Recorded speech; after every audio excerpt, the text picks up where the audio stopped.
At Sierra, discover great deals on top brand workout gear, like high-quality walking shoes, which might lead to another discovery. 40,000 steps, baby. Who's on top now, Karen? You've taken the office step challenge a step too far. Don't worry, though. Sierra also has yoga gear. It might be a good place to find your zen. Discover top brands at unexpectedly low prices.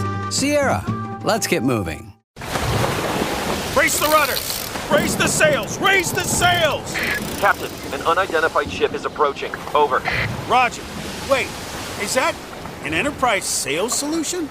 Reach sales professionals, not professional sailors. With LinkedIn ads, you can target the right people by industry, job title, and more. We'll even give you a $100 credit on your next campaign. Get started today at linkedin.com/results. Terms and conditions apply.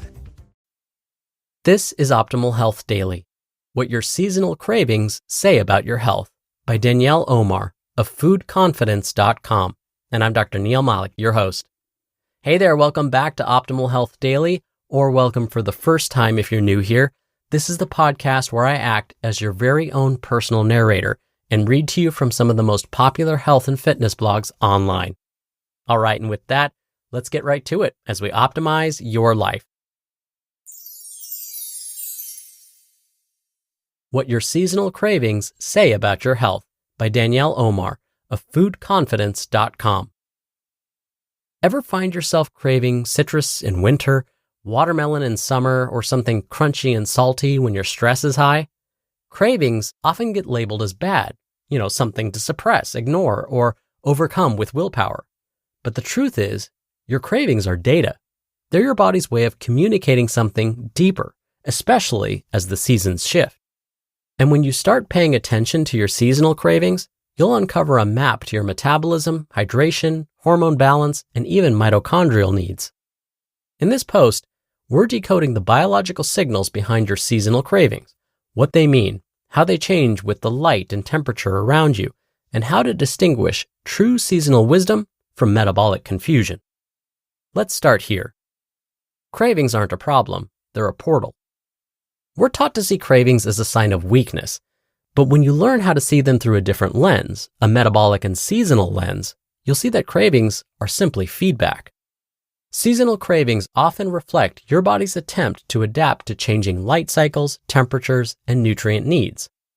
Biological cravings emerge when your body is missing something: hydration, light, minerals, sleep, emotional connection, or nourishment that matches your current environment.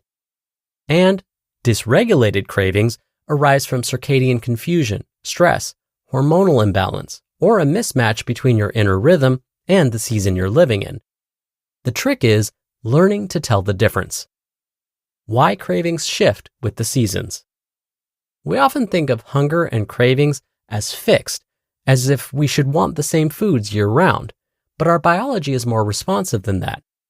Just like animals adjust food behaviors across the seasons, so do we. Here's what changes with each season. Light exposure. This can regulate appetite hormones like leptin, ghrelin, and insulin. Temperature. This can shift how your mitochondria burn fuel like sugar versus fat and produce energy. Hydration levels. Your water needs change with the seasons. And food availability. Seasonal and local foods provide nutrients your body specifically needs to adapt to the current environment. Let's break this down by season. In winter, you may crave carbs, chocolate, and wine. These foods offer quick energy, warmth, and a serotonin boost, which can feel especially soothing during darker, colder months when sunlight is limited. In spring, cravings often shift toward bitter greens, citrus, and lighter foods. This reflects the body's natural desire to support liver function as the seasons transition and new growth begins. In summer, your body may ask for juicy fruits, cucumbers, or salty snacks. These cravings often signal a need for hydration, electrolyte replenishment, and cooling foods, especially as you lose minerals through sweat. And in fall, cravings tend to move toward grounding, comforting foods like root vegetables and starches. This is your body preparing for colder weather and shorter days by stabilizing blood sugar and energy. 4 signals your cravings may be pointing toward. 1. You need hydration and minerals. If you're craving salty snacks or juicy fruits, it could mean you're low on water, especially the kind of water your cells actually absorb. Dehydration can feel like hunger, and in summer, you're not just losing water, you're losing minerals through sweat. That's why your body starts calling for watermelon, cucumbers, sea salt, and even pickles. Support tip: add minerals to your water, eat hydrating, seasonal produce, and make sure your thirst isn't masking itself as a craving. 2. Your blood sugar is crashing. Afternoon cravings for sugar or caffeine often point to unstable blood sugar. Maybe your breakfast lacked protein, or you skipped lunch, or maybe your body is asking for a rhythm reset with more consistent meal timing, more sunlight, or less blue light at night. Support tip: start your day with protein and fat, not just carbs. Eat meals earlier in the day. Anchor your appetite rhythm with morning sunlight. 3. You're experiencing hormonal fluctuations.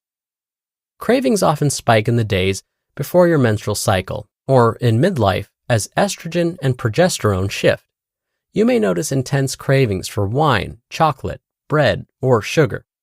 These are often your body's attempt to soothe rising cortisol or support low serotonin and GABA. Support tip: prioritize nervous system nourishment and blood sugar balance, especially during the luteal phase. Don't skip meals and be kind to yourself. Your cravings are signaling a need for deeper support, not judgment. And 4, your mitochondria are asking for light and water.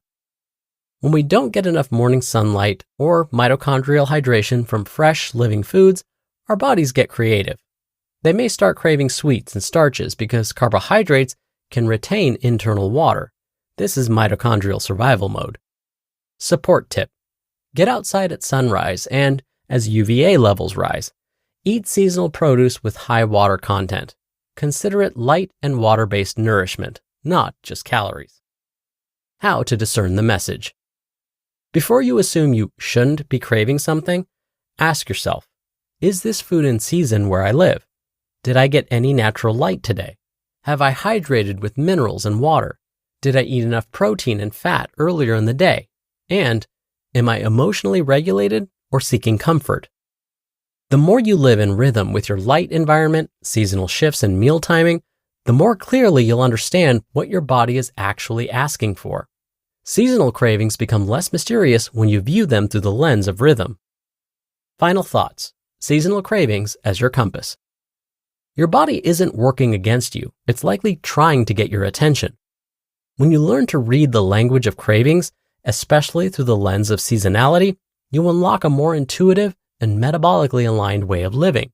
You stop fighting your appetite and start interpreting it. You just listened to the post titled, "What Your Seasonal Cravings Say About Your Health" by Danielle Omar of foodconfidence.com, and I'll be right back with my commentary. The Jack Welch Management Institute at Strayer University helps you go from, I know the way, to I've arrived with our top 10 ranked online MBA. Gain skills you can learn today and apply tomorrow. Get ready to go from make it happen to made it happen, and keep striving. Visit strayer.edu/JackWelchMBA to learn more. Strayer University is certified to operate in Virginia by Chev and has many campuses, including at 2121 15th Street North in Arlington, Virginia. Oikos presents 15 Seconds of Strength. Here we go. Steve's got a trunk full of groceries and no one to help him. Oh, that's tough, Jim. Looks like a 5-trip load at least. He grabs the first bag, the second. Bob, it looks like he's trying to do it all in one trip.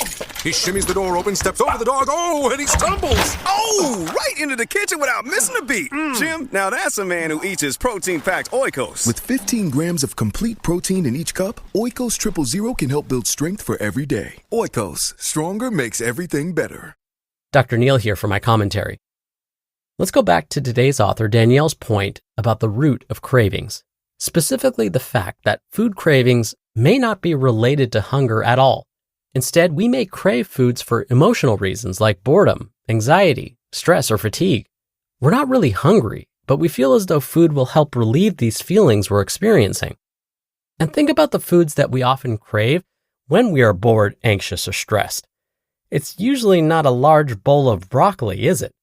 It's instead chips, or pizza, or ice cream, or cookies, or macaroni and cheese.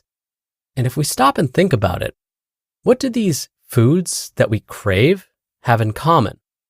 Well, they're high salt, high fat, and highly processed. And these high salt, high fat, highly processed foods are so craveable because when we eat them, they release good feeling hormones in the brain. So they actually do bring us comfort. That's why we call them comfort foods. On the other hand, a big bowl of broccoli or salad doesn't trigger the same release of good feeling hormones in the brain. So if we're eating for emotional reasons like boredom, anxiety, or stress, just as today's author Danielle said, it may be helpful to stop and ask, am I really hungry, or do I just need some emotional comfort instead?